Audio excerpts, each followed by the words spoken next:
Hi there BookTube, it's Eleanor here. Wow, it's been about a month since I recorded anything, and I thought I'd come back on here and sort of talk to you for a bit. Firstly, just very briefly, I'll just sort of tell you, I just hadn't really felt like filming. I think that's happened to a lot of people. Some people have been making way more videos, other people have been making less.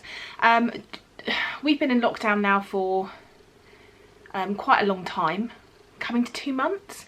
And at the beginning of lockdown, my daughter on the very first day had this hacking persistent cough, and so we isolated for 2 weeks. And the second day her cough had gone, and my husband got a cough for a couple of days. 4 days after that I got headaches and I started struggling to breathe, and yeah, it was really scary, but wasn't consistent with what they were saying the coronavirus symptoms showed.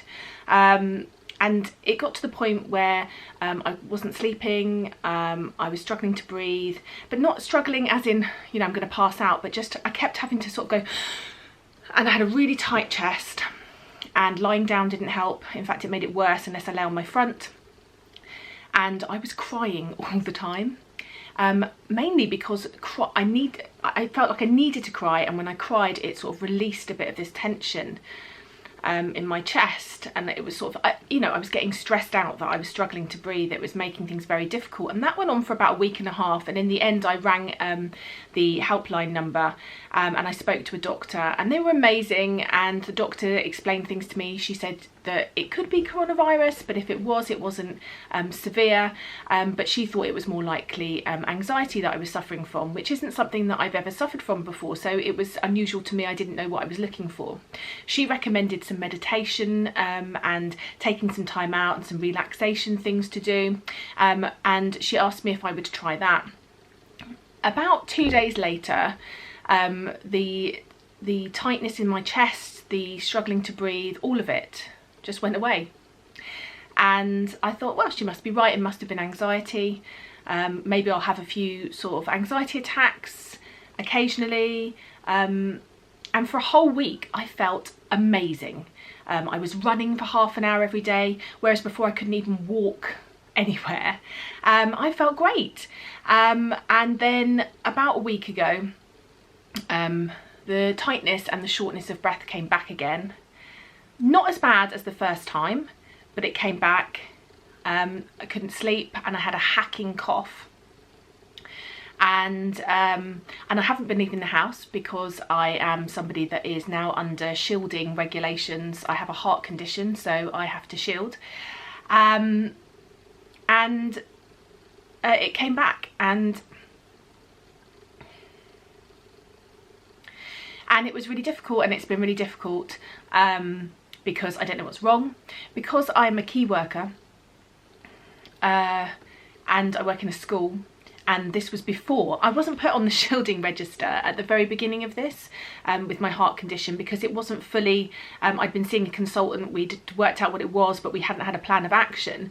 It hadn't all sort of filtered into the right channels. And so at this point I was thinking I was going to have to go back into school soon. And so because I had all these symptoms, and I'm a key worker and they're providing coronavirus tests for key workers who have symptoms, I ordered myself a home testing kit, and I did it. It was not so nice, but I did it. Swabbed myself and up my nose and sent it off, and it came back 2 days ago as negative. So I thought, okay, so it's not coronavirus, it's something else is going on here. Maybe it's more anxiety, but it just doesn't feel like what I would expect, but maybe I don't know what to expect. It was just all a bit like... So I had decided anyway, that I would ring my doctors if it was negative, to talk to them about the symptoms, to try and work out a bit more, to talk to my doctors directly about what was going on, and see if there was something they could do to help. Because if they still thought it was anxiety, I thought maybe I needed to take some medication, maybe I needed something to help me at the moment. Whilst on the phone to them, obviously it came up about my heart, and they spoke to my cardiologist, who then said it's significant risk, you need to put her on the shielding list. So I'm now on the shielding list. And after speaking to the doctors, they were fairly confident and adamant that I have had and I'm suffering from coronavirus, even though I've had a negative test. My doctor said that 30% of tests are false negative and that it doesn't show up. She said that the symptoms weren't consistent with my heart problem. She didn't think that they were consistent. I had loads more symptoms consistent with anxiety, and they were fairly confident to tell me they thought it was coronavirus, and that it was very, very common for people to have symptoms for them to go away and come back again. So all of these things ringing true, but obviously there's no way to tell. There's no way to tell. I don't know if I've had it. I don't know if I've got it right now. I don't know if I haven't had it. I don't know. And I'm not going to know until we can have sort of antibody tests, or maybe I'll never know. I mean, luckily I'm on the shielding list, so I don't have to worry about my heart anymore. It's annoying because it means that I don't know what's going to happen to me and my family when things start moving again. My husband is having to work from home, and he will have to continue to do so because otherwise it will be dangerous to me unless I moved out or we lived separately. My daughter won't be able to go back to school because we don't want to live separately, and who knows how long that would be for, and it's just not realistic. So we have all been in a little bubble, the three of us, since the beginning of this. We haven't been to a supermarket, we haven't been to a shop, we haven't been anywhere apart from over the road to like a heath, not being near anybody, which I'm not even allowed to do now. We are shielding as best we can. Well, I'm shielding and they're shielding me as best they can, but who knows what's going to happen. So anyway, that is the long and short of it. So I'm feeling much better today. What had happened is that a week ago I felt terrible, and then slowly every day it sort of chest eases off a bit, and today it's almost gone, but I still get out of breath walking up and down the stairs, and I'm feeling a little bit out of breath now because I've obviously been talking a lot, and I've been talking for ages, so you must be really bored. So anyway, that's where I've been. Let's talk about other things. I thought I'd talk about some favourite stuff here. And I promised that I won't talk about other coronavirus stuff again, because, you know, people don't want to hear that. I've got 200 unwatched YouTube videos, which is unheard of for me. I normally watch very consistently all my watch later list, but I have accumulated them over the last 2 months because I haven't been able to watch, and I don't know why that is, because this community has meant so much to me over the last few years. I mean, I think it's been 5-6 years now I've been on here, and it means a lot to me, and I just haven't been able to participate or be in it. I don't know why. I don't know if it's being out of a routine that really throws me. I don't know, but I wanted to talk to you about some things that have been helping me and making me feel good. Some of it is books, some of it isn't, but hopefully maybe some of these will be interesting to you. Anyway, there's only 2 things on here that are sort of beauty-ish or that sort of producty. The first one is I have fallen back in love with my Lush Sleepy Body Lotion. This is got oatmeal infusion and lavender flower. It's this beautiful sort of purpley colour, and it just is incredibly relaxing. So in the evenings after a bath, I put some up my arms, and I put some up my daughter's arms, and just before we go to bed, and it helps to sort of soothe, and it's moisturising, and I've really been loving this. And then the other thing I've really been loving, because actually today is the first time I've worn makeup in 8 weeks, giving my face just a breather. I've been using my skincare, but I haven't put any makeup on for 2 weeks, and because I haven't filmed, I thought, well, I haven't bothered, but I put some on for you guys today. I've been using this. I don't know what the name of these products are. This one's by a company called Sunmay, and it looks like this, and it vibrates. It's not a weird shaped vibrator, I promise. I'm not going to start talking about vibrators, but this is for your face. So I put my body wash, I put my face wash on here, a little squirt, and then I set the vibrate, and then it goes round, and because of the shape of it you can get it into sort of your nose and stuff, and it vibrates the pores and gets out any impurities and just helps to get a deeper clean.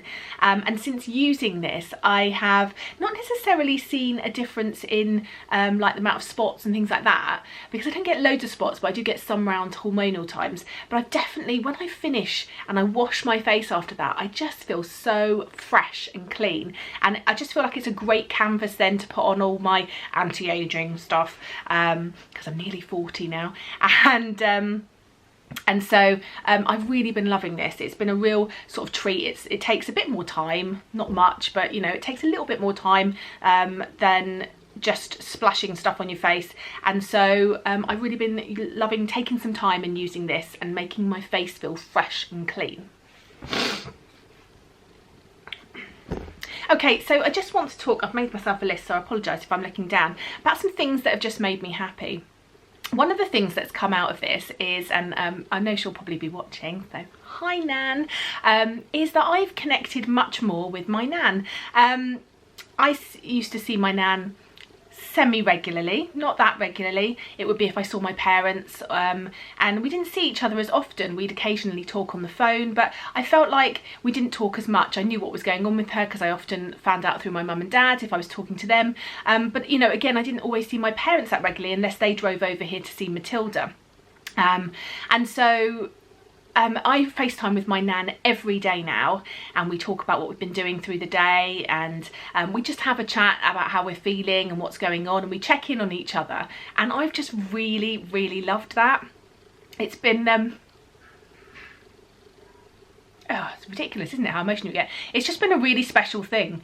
You know, if there's something that I'm going to take away from this when all this is over, is that it's really great to connect with people more regularly, and I really hope that if nothing else, me and my Nan can keep up our FaceTimes much more regularly. I've just been loving it, loving chatting to her, finding out a bit more about her personality, things that maybe I didn't know, and just, yeah, it's just been really lovely, and something that I've really cherished at the moment, so thanks Nan. And then also, I just think talking to people outside of your house is a real big thing, finding connections.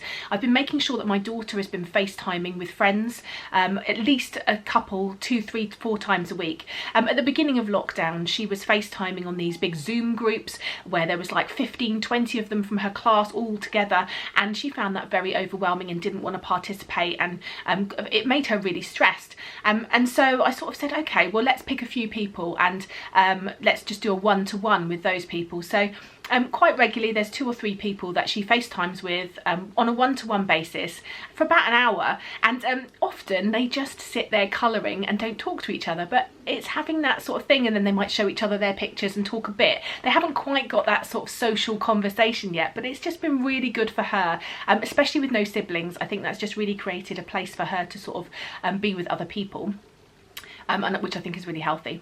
Something that I have been absolutely loving is once a week at the weekend, me and Tracy from Flamingo Reads, and if you don't follow her, follow her. She is really lovely and great, and has become one of my closest friends in life at the moment. Well, not at the moment, but in life in general. I love spending time with her. We have a laugh, we chat about books, we chat about other things, but once a week we have been playing Unlock together. We have the same unlock box. This is like an escape room using cards, so it's sort of working out this mystery and taking your, so you sort of use the cards to work out what card comes next, and then you have to put cards together and do things. You can play this on your own, you can play this with a group of people, but what we've done is we've both got the same box. There's 3 in each box, and they take about an hour to do. We don't do it with a timer because we don't like the added pressure. We just like to work through it together and enjoy it. And so we take the same cards and we start the game at the same time, and we talk to each other and we do the same things and we work it out together, and we just play a game together for an hour, and it's been really good. I've really loved doing that. I have all the unlock boxes. I think there's about 6 or 7 of them, and I've got all of them. So me and Tracy pick one that we're going to do together that she's got 2. And then also, if I'm at a loose end at the weekend and Jamie and Matilda are doing their Lego, then I sometimes pick one up and do it on my own, and I find it's really nice to just get into the rhythm of doing something for an hour that takes you away.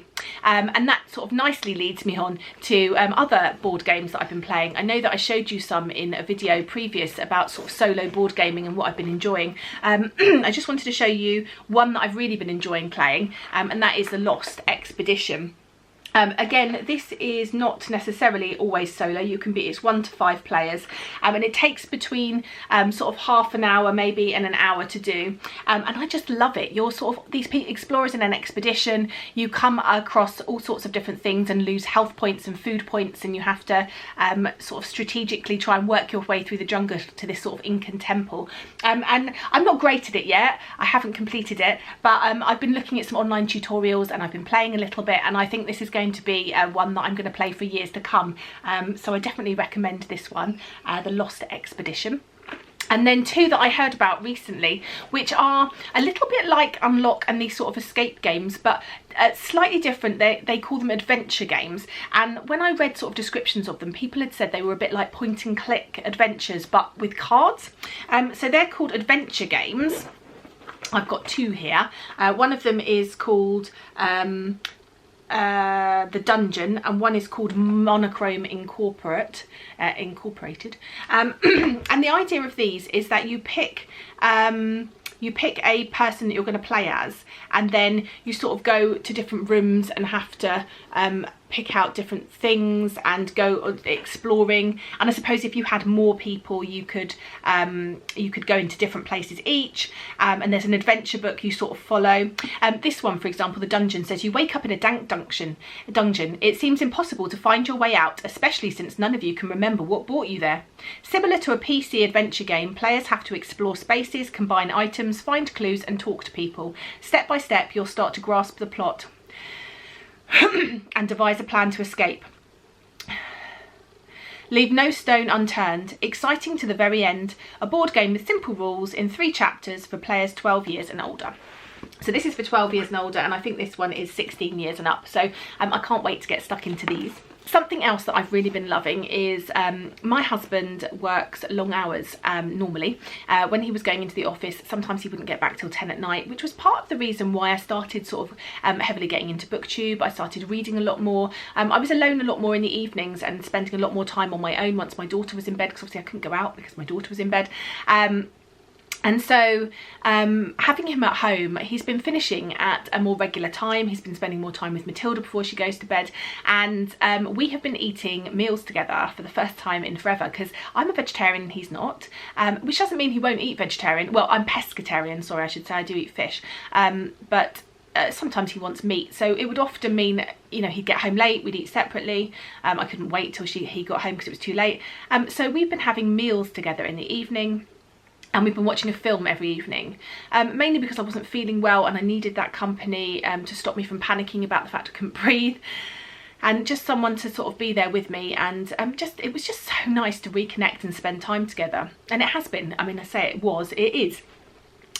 So we've been having meals together. Once a week we get HelloFresh delivered, which is a meal delivery service. I'm not sponsored or anything, just something we've enjoyed, and in fact my parents, who are stuck in New Zealand at the moment with my brother who lives there, have been doing it too. So on a Wednesday today, so if the doorbell goes, you know that's my HelloFresh box. The HelloFresh box comes, it's got 3 meals that I have sort of picked myself from the list that they've got. It's got all the ingredients and a recipe card, and so for Wednesday, Thursday, Friday night dinners I make those, which has been really nice. But I've also been making other stuff. So we have dinner together, and then we've been watching a film, and we've been working our way through the Marvel universe. We've been working from the very beginning, which I think was the first one was like the Hulk, the original Hulk, which, oh my god, it was awful, all the way through. And last night we watched the end of Endgame. So we have now watched the whole of this sort of Marvel universe, and it has been brilliant. Really, really good. I think there is the the newest Spider-Man that you could watch on the end, but we watched that very recently anyway. So I just loved that, and we've made a list of other films that we would like to watch. Some of them, I'd like to go back and watch Gladiator. It's been years since I watched that with Russell Crowe. I'd like to watch Avatar again.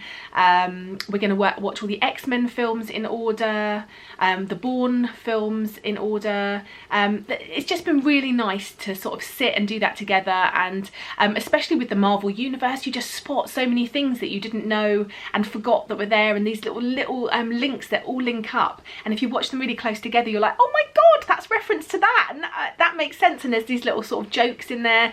It's been brilliant. I really loved doing that.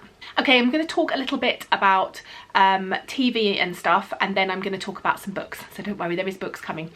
So in terms of schooling, I've been homeschooling Matilda as best I can. Being a TA in a school, I kind of know the things that the children are looking for and we're looking for from them, so it puts me in quite a good position to be able to help her with that. And to begin with, I was just sort of pulling things off the internet and following the curriculum and trying to do it like that. But as time has gone on, the BBC has launched its bite-size lessons, and you put in what year group your child is in, and then there are 3 lessons every day. There's an English lesson, a maths lesson, and sort of one of the other subjects, so like geography, science, art and design, something like that. And so we have been following those. The night before, I print off any of the worksheets that are listed, and there's a little bit of information, and then there's some videos. So even if you're not, you know, massively into sort of schooling and things like that, or you find it difficult, you don't have to worry. There's videos teaching the kids different things as you go through, and then they use these sort of worksheets and online activities to sort of consolidate what they've learnt. And they take just about the right time for us. I also read her a story every day. We've been working our way through some books together, and she reads to me from the Oxford Owl website every day. So we've been sort of doing that every day, and that takes us on a weekday from about 10 o'clock all the way to 3 o'clock. We have an hour lunch break in the middle, and so she's been doing some really good work, some hard work, and it's just created a really nice routine for us that makes the week go really quickly. So if you are a parent at home and you're struggling, these BBC bite-sized ones are quite good. They're quite you know, there's not too much writing in there, there's not too much you know, stuff. There's a lot of videos to be watching and soaking in, and things that you can talk about together, and it's been really good fun. So I just wanted to mention that. That's something that I'm just really thankful for the BBC for providing that service. Okay, in terms of things that I've been loving, one thing that I've really been enjoying is the YouTube channel The Show Must Go On. They have been putting on Friday evenings about 7 o'clock various different Andrew Lloyd Webber musicals for people to watch, and you can donate to sort of an actors fund. You don't have to, you can watch without, but obviously there's a lot of actors out of work at the moment, especially, you know, those on stage, so it's nice to be able to donate and provide things for them. So I've now watched The Phantom of the Opera. There was the sequel to that on. There was one called By Jeeves last weekend. There was like the 25th anniversary concert that was on there, and it's just, I love musicals, so I've really enjoyed watching those, and it's made Friday evenings really special and exciting, so I've really enjoyed that. And then I don't know why, but I have become slightly obsessed with competition shows. So shows where people go on and they compete every week for whatever sort of category this show is about, and then one is eliminated each week until you've got a winner. So I'm going to list a few for you that I have thoroughly enjoyed, and please, in the comments down below, if you have watched one that I have missed out here, please let me know, because I am looking for some more. I am running out. So I watched the Great Pottery Throwdown, where potters compete about making stuff, and then one's eliminated every week. I'm currently watching The Sewing Bee as it comes out every week. I watched one called Making the Cut, which was about fashion designers. I watched one called Next in Fashion, which again is about fashion designers. I watch RuPaul's Drag Race every week, and I've watched all of the seasons previous on that. I've watched the celebrity one that's recently come out. I've watched Skin Wars and Fresh Paint. Yeah, I've just been obsessed with those sort of shows. I just find they're very easy watching. They're very easy to sort of get on with. So I've thoroughly been enjoying them as sort of taking my mind off things. Okay, let's talk a little bit about books. I have not been reading my usual type of books. Normally I'm very eclectic. I read a lot of different genres. I think mainly the only genres that I don't tend to veer towards is horror. I think that's probably it. Excuse me, I'll just take a breath.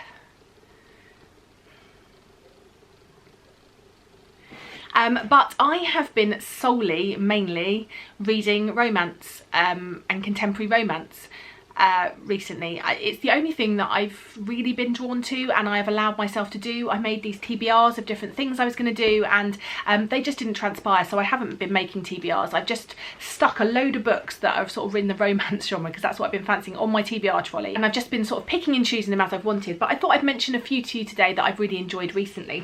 The first one is called To Have and to Hoax, and that is by Martha Waters. This one I picked up because it was recommended on a website to me, and I have to say it was thoroughly enjoyable. It's set in sort of Regency era, and we're following a couple, a married couple, and at the very beginning we find out how they meet and how their sort of wedding, their marriage sort of happens, and then very quickly within sort of a chapter we are whisked sort of 4 years in the future, and they're not talking to each other. They live in the same house. Obviously it's Regency era, so they haven't divorced, but they yeah, they are not talking, and they haven't been talking. They had 1 year apparently of blissful marriage, and then the argument happened, and they're now not talking. And this whole thing is about we uncover, you know, why they're not talking, and also these sort of these capers and jokes they play on each other, and these sort of things they're doing to just try and get each other to, it's obvious that they want to talk to each other, but they won't, and they're stubborn, and it's just very fun. And such an interesting and fun read, and I just loved the personality of the characters, and yeah, it was just really good. So I recommend that one. I gave that 4 stars. One that kind of surprised me, I wasn't sure I was going to like. It felt a bit, I don't know, a bit out of my comfort zone, and the cover is very generic of those sort of books you pick up at an airport, I suppose, you know, when you're going on holiday. But it was really good. It's The Great Eggscape by Jo Watson.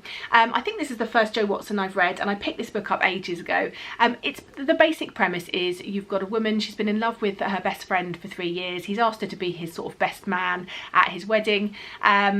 They're having the engagement party. She confesses her undying love to him in front of everybody by mistake, and then in some sort of like desperation to depart from reality for a bit, she ends up booking herself on, you know, going to this tropical island called Reunion, where she meets somebody else who is drowning their sorrows, for similar, slightly different reasons, but you know, of the love variety.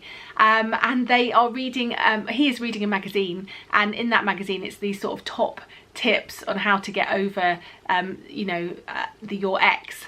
And they decided they're going to follow this list of instructions together, and hilarity ensues. It's just such a fun read. It's so good. There's some very good sort of romancy, steamy times in there, but it is a laugh a minute. I thoroughly recommend this. I thought it was really good fun. I gave this one 4 stars, but it was nearly 5 stars. It was really good.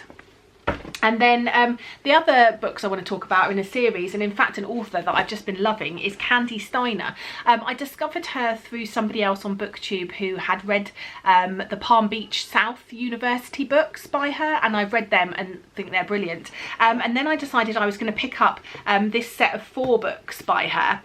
They're called, this isn't in the order of them in the series, but there's Old Fashioned, Manhattan, Neat, and On the Rocks, and I think actually On the Rocks is the first one. And these are all set in this small town where these 4 brothers live in this small town, and their family has always been involved in this whiskey distillery, this local whiskey distillery, doing various jobs there. One's in the gift shop, one works building the barrels, and then one of the brothers is actually a football coach on the local high school team, and the other one is still in school. He's much younger. It's about their family, and there is obviously a romance for each of them in each of the books. It focuses on each of them individually, and the romances are really good. But underpinning the whole of this 4-book series is a mystery. Their father had died years previous in a fire at the distillery. and they think it might be foul play. There is some animosity between them and the people that own the distillery, because their grandfather helped sort of build it with this other family, and then since their father's death it sort of pushed them out, and the other family have sort of taken over because there wasn't a will for various things. It's this mystery is brilliant, and it sort of goes through the whole thing and wraps up really nicely at the end of the final book. So I just can't recommend these highly enough. They were just really addictive. I read one a day for 4 days. They were really good. So that's some of the romance books I've been reading. I have been reading some non-fiction because I'm judging the second round of the BookTube prize, but I can't talk about those here, but I've been enjoying those as well. And then something that me and my husband have been doing to sort of get to sleep in the evenings after watching our film is we will stick on an episode of Nadya Hussein's, one of Nadya Hussein's food cookery series. Nadya Hussein was on Great British Bake Off and has become sort of a more household name now in terms of all sorts of cookery, and she did a series called Time to Eat. She's done sort of a one-off called Summer Feasts, and she's also done another little series, something like Family, I can't remember, it's sort of a 4 or 5 parter. So we've been watching those, and I've actually been making some recipes by her. I made her catty rolls, a beetroot pasta. I'd never thought to make like a beetroot pasta sauce, which was amazing. And I also made a salmon poke bowl from a recipe that she had, and they have been amazing. And so I have ordered some of her cookery books actually, because I've really loved the recipes in there, both sweet and savoury. But I really wanted to find out more about her. I really love her whole personality and her whole the feel of her when I watch. I find her very relaxing and calming and fun, and she grew up and was born not far down the road from me, maybe about 15-20 minutes down the road from me, so I find that interesting as well. So I picked up a book that she brought out at the end of last year, which is sort of like a memoir-y type book. It's called Finding My Voice. And I've also downloaded it on Audible because she reads it herself, and I've just been loving listening to her read and following along. She has a really witty way of, she's just very witty, very funny, very endearing. And this, I'll read you the blurb. It says, this is a book of stories, untold lessons learned, memories saved, and experiences that made me the person I am today. My journey has been far from a straight road. Nadya Hussein just wanted to follow a normal path, but life kept telling her you can't. And so she found her own way beyond anything she dared to dream. From a childhood scarred by racial abuse to her triumphant win on the Great British Bake Off, Nadya's journey to becoming a national treasure has defied all expectations. In this wise, witty and open-hearted memoir, she talks about the roles that have defined her.